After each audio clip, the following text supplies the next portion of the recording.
नमस्कार दोस्तों, बहुत बहुत स्वागत है आपका इस वीडियो में। इस वीडियो में हम मौर्य काल से संबंधित क्वेश्चंस करेंगे। तो चलो शुरू करते हैं। पहला क्वेश्चन है, पाटलिपुत्र में स्थित चंद्रगुप्त का महल किससे निर्मित था? तो पाटलिपुत्र में जो चंद्रगुप्त का महल था वो लकड़ी का बना हुआ था। तो इसका सही आंसर है ऑप्शन सी, लकड़ी का। नेक्स्ट, मौर्य राज्य में सप्त सिद्धांत के अनुसार राज्य का 7वां अंग कौन सा था? देखिए, कौटिल्य के अर्थशास्त्र के अनुसार एक सफल शासन को चलाने के लिए 7 सप्त सिद्धांत बनाए गए थे कौटिल्य के द्वारा। तो ये सप्त सिद्धांत थे: राजा, आमत्य, जनपद, दुर्ग, कोष, सेना और मित्र। तो अर्थशास्त्र के अनुसार 7वां अंग था मित्र। तो इसका सही आंसर है ऑप्शन सी, मित्र। नेक्स्ट है, किस यूरोपीय इतिहासकार ने चंद्रगुप्त की सेना को डाकुओं का गिरोह कहा है? तो किस इतिहासकार ने कहा है? तो वो कहा है जस्टिन ने। ऑप्शन बी बिल्कुल सही आंसर है, जस्टिन। क्योंकि चंद्रगुप्त की सेना वास्तव में एक विशाल सेना थी, जिसमें 8 लाख पैदल सैनिक थे, 30,000 घुड़सवार थे, 9,000 हाथी थे और 8,000 रथ थे। तो इतनी बड़ी सेना को देखते हुए जस्टिन ने इस सेना को, चंद्रगुप्त की सेना को, डाकुओं का गिरोह कहा है। नेक्स्ट है, किसके शासनकाल में डायमैकस भारत आया था? तो डायमैकस, जो कि एक सीरिया का राजदूत था, वो बिंदुसार के समय में भारत आया था। ऑप्शन बी बिल्कुल सही आंसर है, बिंदुसार। नेक्स्ट है, केवल वह स्तंभ जिसमें अशोक ने स्वयं को मगध का सम्राट बताया है। तो ऐसा केवल एक ही स्तंभ है जिसमें अशोक ने स्वयं को मगध का सम्राट बताया है, और वो है भ्राबु अभिलेख। Option D, भ्राबु। उत्तराखंड में अशोक के शिलालेखों की एक प्रति कहाँ मिली है? तो अशोक के शिलालेखों की एक प्रति है उत्तराखंड में, कालसी में। ऑप्शन सी सही आंसर है, कालसी। किस दक्षिण राजवंश का उल्लेख अशोक के शिलालेखों में नहीं है? तो 4 ऑप्शन आपके सामने हैं और इसका सही आंसर है ऑप्शन डी, सातवाहन। नेक्स्ट है, अशोक के बाद कितने मौर्य राजाओं ने राज्य किया था? तो देखिए, अशोक के बाद कुल 7 राजाओं ने राज्य किया था। अशोक के उत्तराधिकारी थे कुणाल और 7वें राजा थे बृहद्रथ अशोक के बाद। तो अंतिम राजा भी थे बृहद्रथ।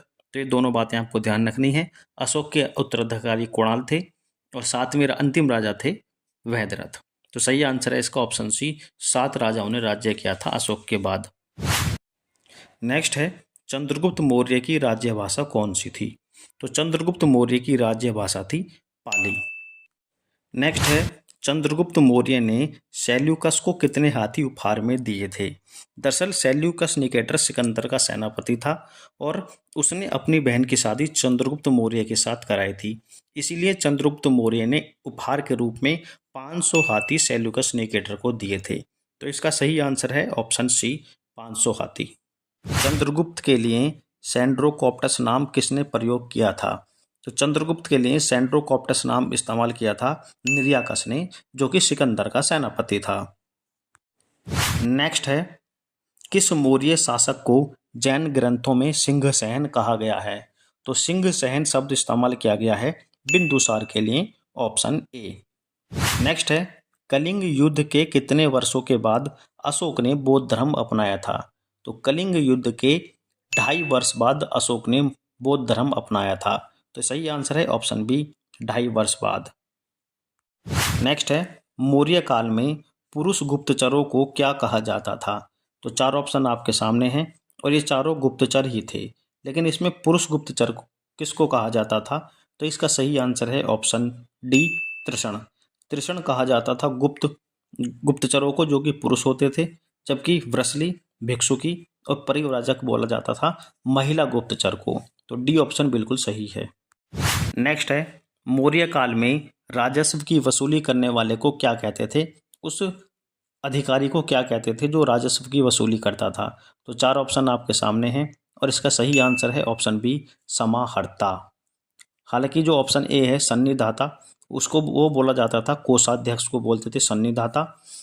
कांतिक बोला जाता था उद्योग धंधे को नियंत्रण करने वाले को, और प्रादेष्टा बोला जाता था न्यायाधीश को। तो इसका जो सही आंसर है ऑप्शन बी है, राजस्व की वसूली करने वाले को समाहर्ता कहते थे। नेक्स्ट है, कौटिल्य के सप्तांग के अनुसार राज्य का मस्तिष्क किसे कहा गया है? तो देखिए, कौटिल्य का जो अर्थशास्त्र था उसमें सप्त सिद्धांतों का वर्णन किया गया है, जिसमें सप्त सिद्धांतों में छठा सिद्धांत था सेना, और सेना को ही राज्य का मस्तिष्क कहा गया है। तो ऑप्शन बी बिल्कुल सही आंसर है, सेना।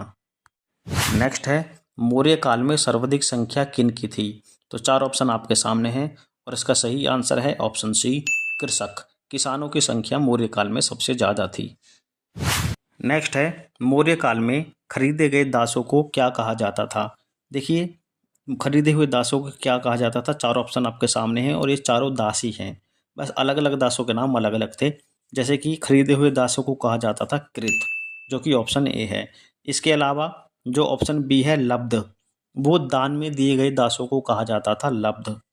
ऑप्शन सी अहितक, अहितक बोला जाता था ऋण के बदले में जो दास दे देते थे। जब किसी के पास ऋण चुकाने के लिए पैसे नहीं होते थे तो वो अपने घर में से किसी को दास के रूप में नौकर के तरह दे दिया करते थे, तो उसको बोला जाता था अहितक।